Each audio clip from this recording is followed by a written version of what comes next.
Do I need to work? Yeah? It's on the translation. Okay. Okay, cool.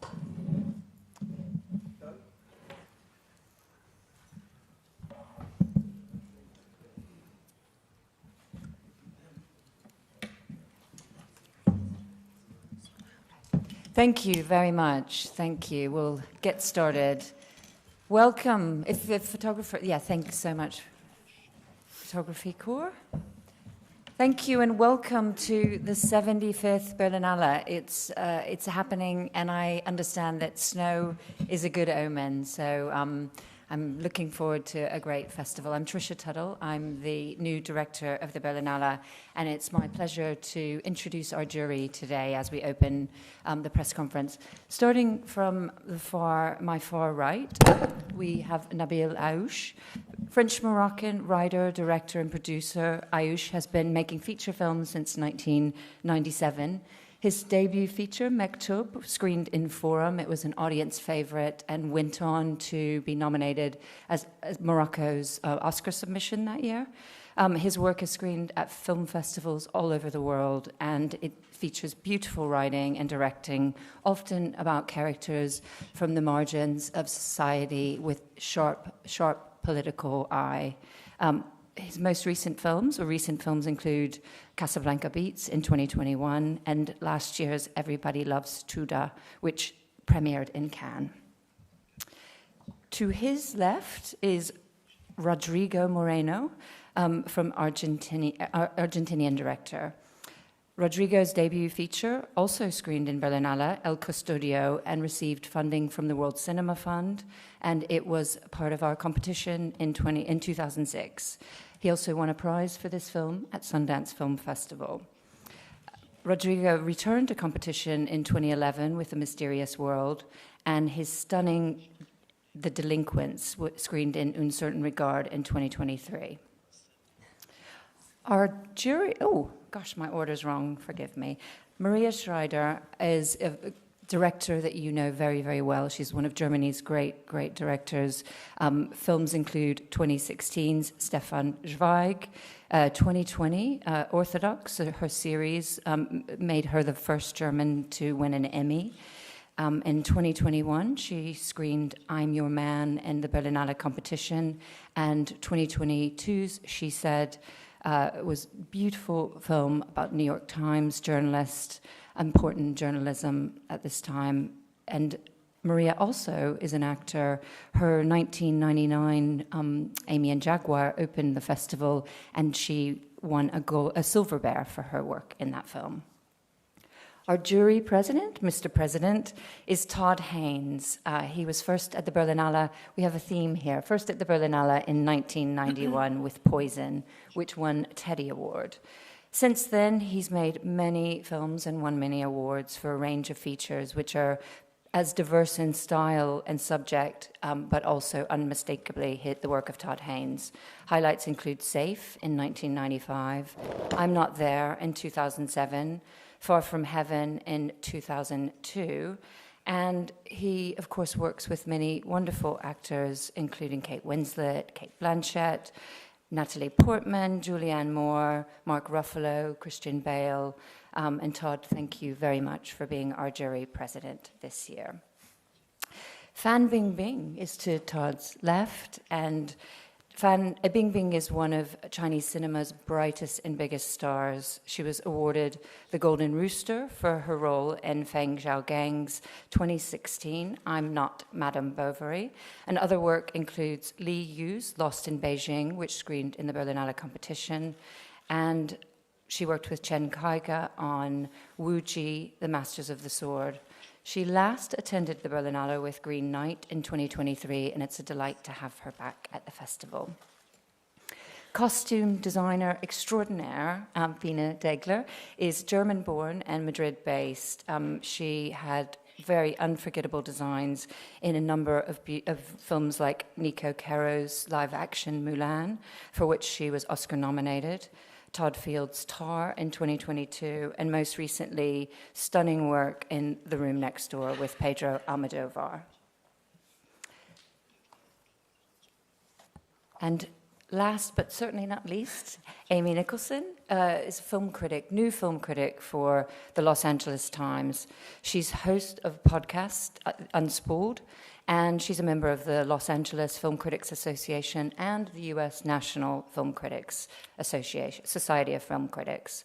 Her books include Tom Cruise, Anatomy of an Actor, and Extra Girls.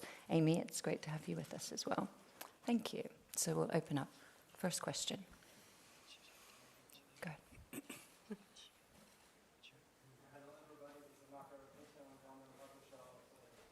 In Spirits, a Smile and a Storm since my 16th living year. It's great to have you here, and two questions, one to the jury president and the next to Fan Bingbing. Todd, are you curious? You created this wonderful I'm Not There. It's a fictional Bob Dylan biography, and now we have this new biography with Timothy in the leading part. Are you curious? And question to Fan Bingbing. Hope you remember our film interview on Green Night 2 years ago. How is it for you now to be a jury member and evaluate films, because you're an actress in general? Thank you. I confess I have not yet seen the Dylan film, but I look forward to seeing it. I'm still catching up on movies from this past year. I think if there was one message in my Dylan film, I'm Not There, is that there are many, many Dylans. And there's room for even more. Great. I remember you. 2 years ago. We were some interview. Hi. 2年前我带了《绿叶》这部电影来到了柏林电影节。其实我跟柏林电影节的缘分早在2007年，那么那时候是带了一部电影叫《Lost in Beijing》。那这次来做电影节的评委，其实让我觉得非常的开心， I was here a couple of years ago with Green Night and previously with a film called Lost in Beijing, and it's a very pleasant surprise for me to be here, faced with lots of outstanding films. I'm very much looking forward to them, and for me it's going to be a very big learning experience, and I also hope to be able to see some very meaningful films and performances. Thank you. Hello, good morning. My name is David Martos from Quinótico in Spain. I have two questions for Mr. Haynes and for Mr. Moreno. Opening a festival like this one feels like a dream in the middle of the political landscape we are living. I would like to ask you, Mr. Haynes, how do you feel about everything that's going on in your country, and how do you think that this new presidency is going to affect the filmmaking landscape in your country? And for Mr. Moreno, pretty much the same thing with the president of your country. How do you feel about the situation nice coincidence of the Argentinian filmmaking community? Yours, of course, in English. If you want to answer in Spanish, Rodrigo, perfect for me. Thank you. Thank you for the question. We're in a state of particular crisis right now in the United States, but also globally. And I think everyone I know in the United States and friends abroad are witnessing this barrage of actions in the first 3 weeks of the Trump administration with tremendous concern, shock. I think that's been part of the strategy, is to create a sense of destabilization and shock among the people, so that how we proceed toward coalescing different forms of resistance are still in the works and are still being figured out among Democrats. And I have no doubt that there will be many people who did in fact vote for this president who will be quickly disillusioned by promises that he made about economic stability in the United States. How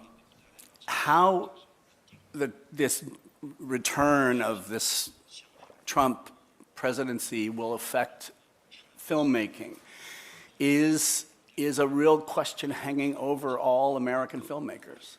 And I think it's a question that extends beyond the world of filmmaking. It's how do you maintain your own integrity and point of view and speak out to the issues around us as forcefully and clearly as possible.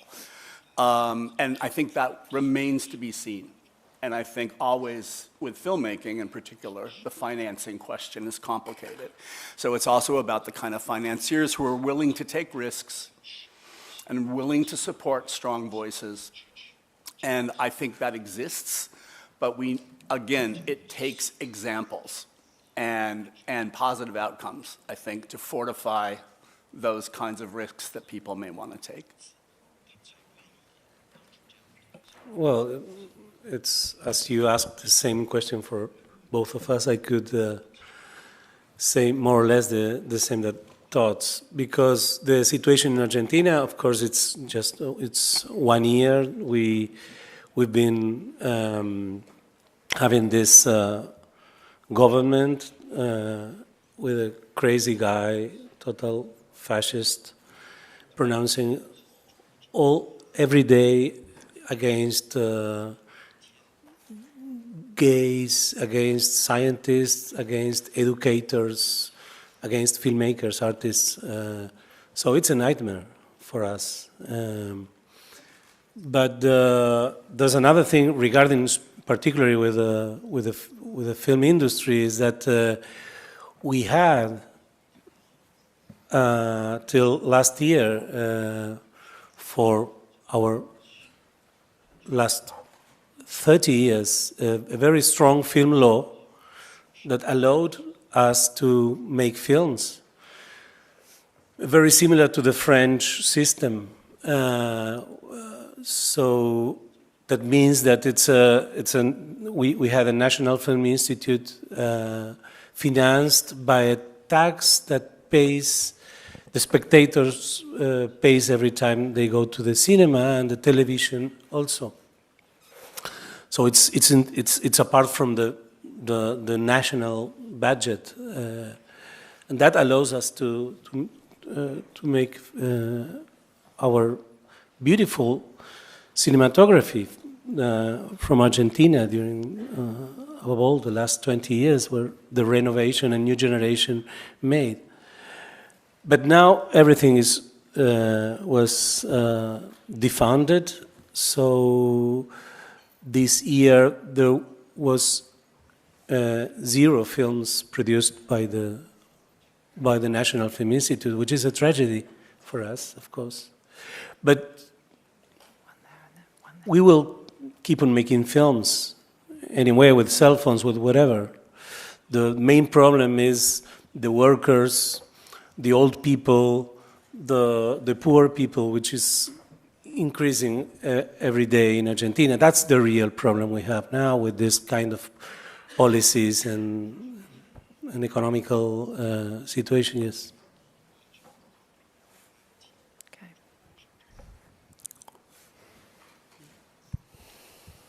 Hello, question here from Brazil, Rodrigo Fonseca, Correio da Manhã, to Mr. Todd Haynes. When your first films came out, you became labeled as a symbol of indie cinema, of what the independent cinema has of its strongest expression. What is the meaning of indie cinema nowadays? What it represents to be independent in an America that has Donald Trump as a president? You know, the era that I came of age as a filmmaker, and the film that I first brought to the Berlinale that came out of that time was Poison, but it was the era of the AIDS epidemic. And there was a tremendous amount of activity, political activity and resistance on the streets. And it was out of that concerted effort made by the victims who were suffering from the illness to force the government and force the institutions of medicine and health to follow their lead. And that, as somebody in their 20s who was surrounded by this kind of public health catastrophe and watching every other person you know die of this incredibly aggressive illness, it produced that kind of political efficacy and a creative component where filmmakers responded to what was happening in all kinds of different ways. But what it produced and what was termed at the time the new queer cinema. And I was very proud to be part of that mantle of filmmakers, because the films were not just challenging the system in content. They were also challenging traditional forms of storytelling in style and form. And so it felt like the best kind of creative response to a political crisis.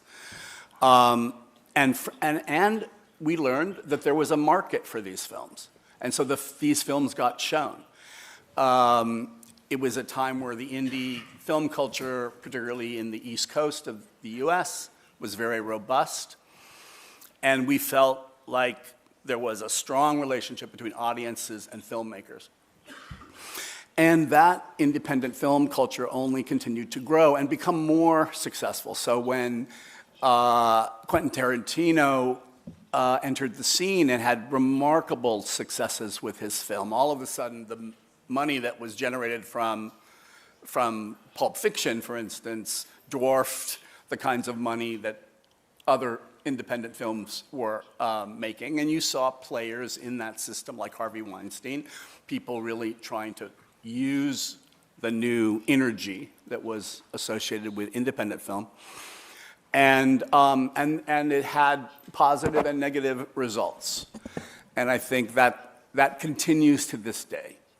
And that every film that is not part of a franchise, piece of content, or a Marvel film, or a major studio film, people are figuring out different forms of financing and different ways of speaking out. Also, digital technology has made film less expensive, and a lot of people can make films, like Sean Baker beginning to make films on his phone.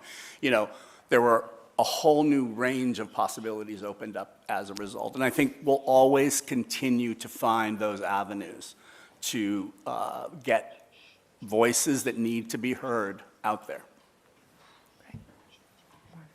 Hi, this is Lisa Forster for the press agency DPA, and I have a question for Maria Schrader and Todd Haynes. I was wondering, what are your hopes for this year's festival after the escalated debate of last year? Are you afraid that something like this will happen again and overshadow the program maybe? And do you hope for fewer political debates this year? Me first? You go. Take it away. So generally, I think fear is not a good accompanying thing. And I don't want to fear anything. I want to celebrate these particular spaces, which are spaces for culture and the imaginary world. The imaginary domain, maybe you can call it. And I think the wonderful thing about these spaces are that there are rooms where a question can be asked, controversy can start. We don't need to come up with blunt answers. We can ask questions. I am just so honored and so happy, and I think it's we cannot worship enough that people, and it will be another time 100,000 people leave their house with a willingness to let themselves be captivated by stories, by other people's lives. I think that is generally a productive and peacemaking and valuable process. Yeah, this is. I think what I do think is that the more binary our thinking, the more extreme our thinking, our discussions become, the more we ultimately head towards escalation. And that is basically also what happened last year. And I think we are violating ourselves because every single individual is a complex person with a lot of shades of colors between just black and white.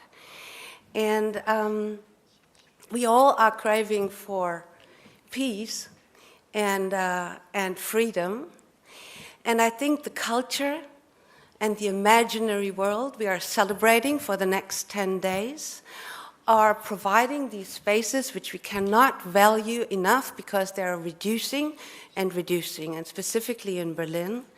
And people coming together and submitting to a mutual experience are coming with the willingness to develop, to learn, and to see differences and differentiations. So this is a political process, and that's what the beautiful political aspect of a film festival like this is, in my opinion.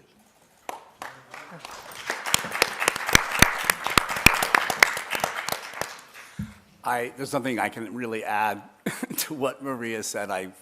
I completely share her optimistic feeling and defiance in embracing this festival, this moment that all of us have the privilege of partaking in, a look at what's happening in cinema around the world at this moment.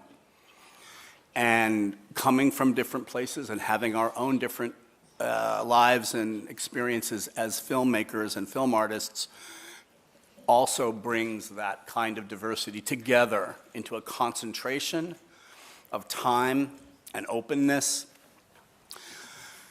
So we've already begun the process of watching movies together yesterday. This is going to be a superb experience, I think, for all of us, a really, really great group of people. That's not to say that this festival has always had a strength of conviction and an openness to challenging and political discourse, and bringing that into the filmmaking and into the process of people coming together and taking note of what's happening in the world. And what's happening in the world right now has put an extra urgency to all of that. And that's something this festival in this city, which has withstood more challenges and an unbelievable history that it has recuperated from time and again.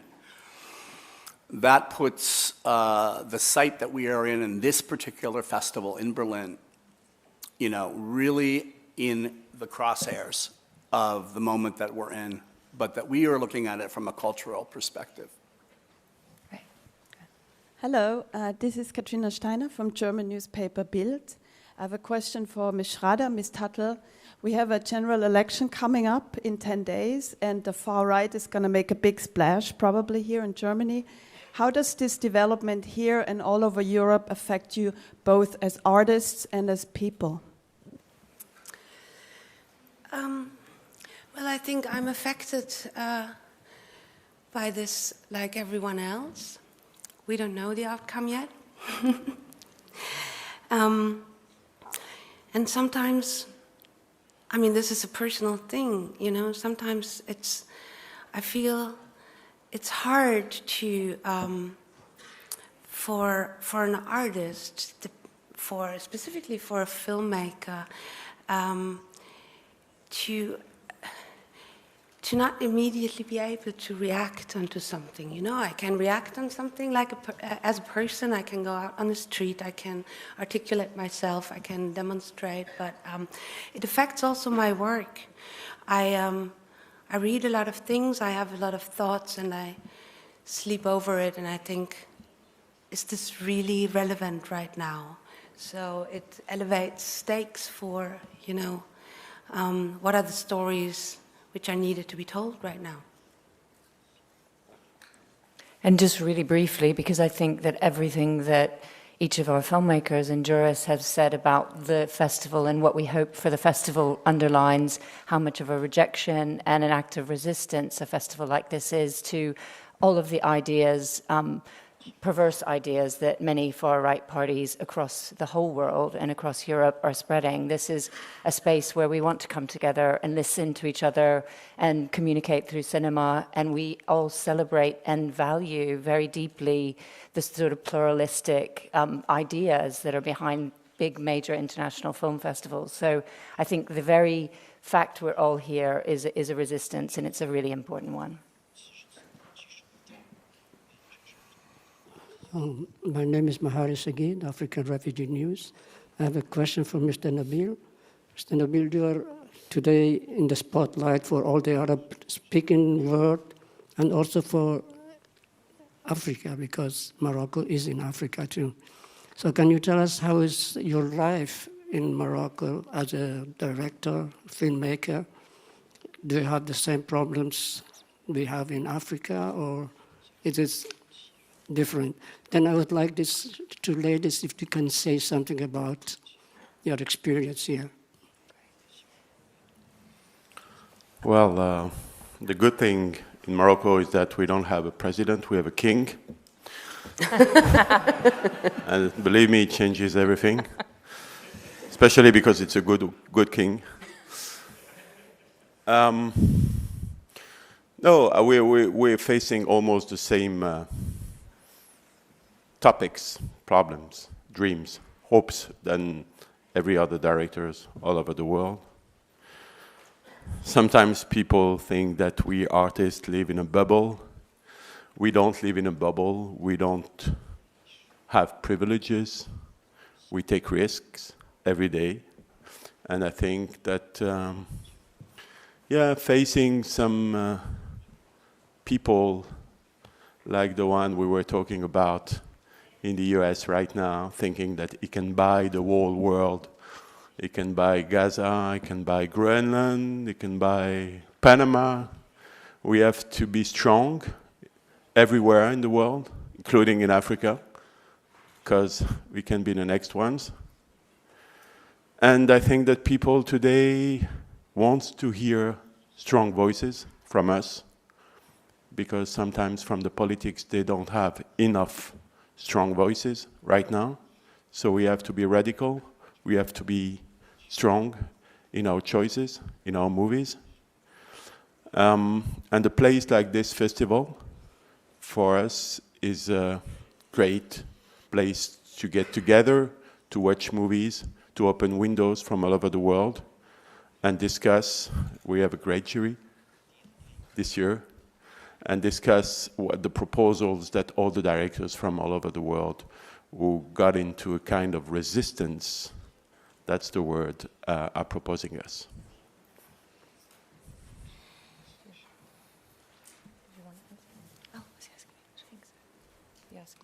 Oh, I just want to echo the words that Nabil said. It's such an honor for all of us on this jury to come together, representing different countries, different continents, in the service of finding beautiful works of art that speak to people. We're just so glad to be here in this moment. And, you know, I just want to say on, I guess, behalf of my country, like, I think Americans hear all the time that we are a divided country. I feel like so many people in my country agree on just wanting to feel security, you know, security for healthcare, security for housing, security that their work has value, and security that their lives have dignity. And I think most Americans do agree on these things. And I believe that art is one place in which people can come together, and I would like to see like the people of my country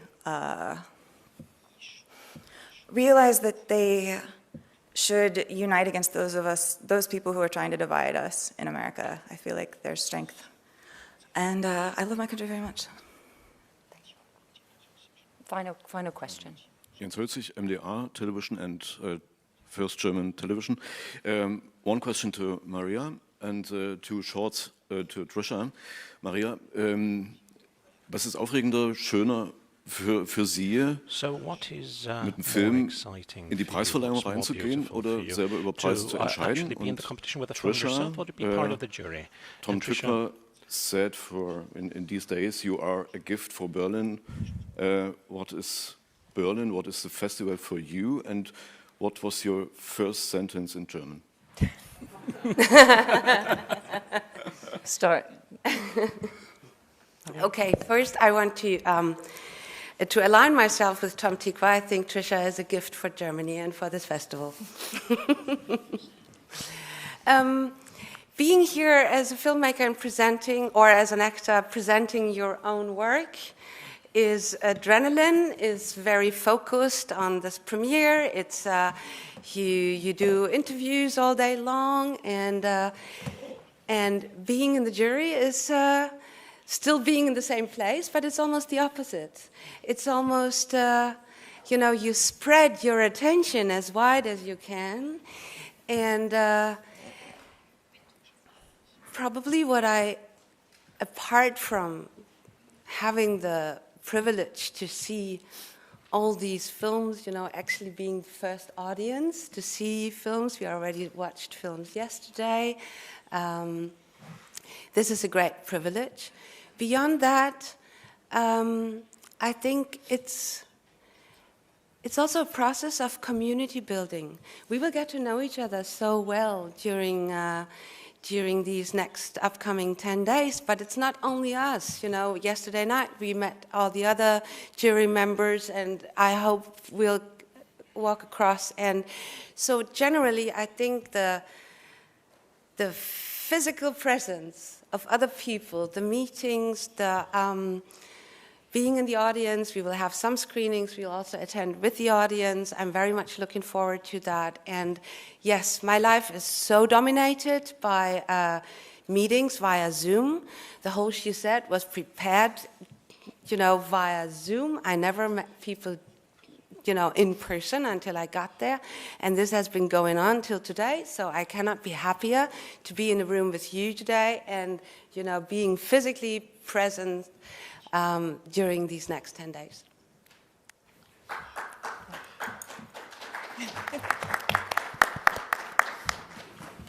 Great, and I'll keep mine brief, and I'll just say that my first word was gemütlich, which I really love. I love that word. I mean, and in some ways it also seems a little, and thank you so much to Tom. I mean, I share, it's not just that we're both called TT, that we connected. I think he's a really wonderful filmmaker and human being.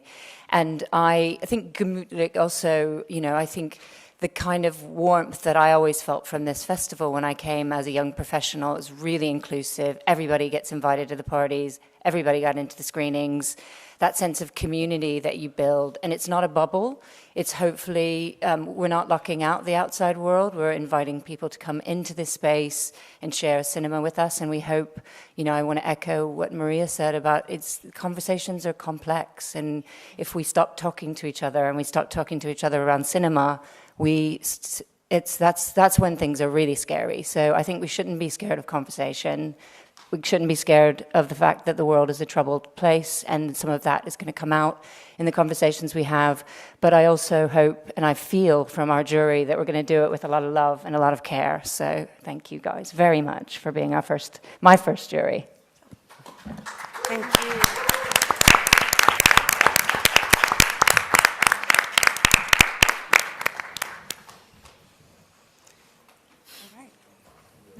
Is that it? Yeah, cool. That's it. All right. Yeah, I think that.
Hello, man. Hey. How are you? Good. Alles gut?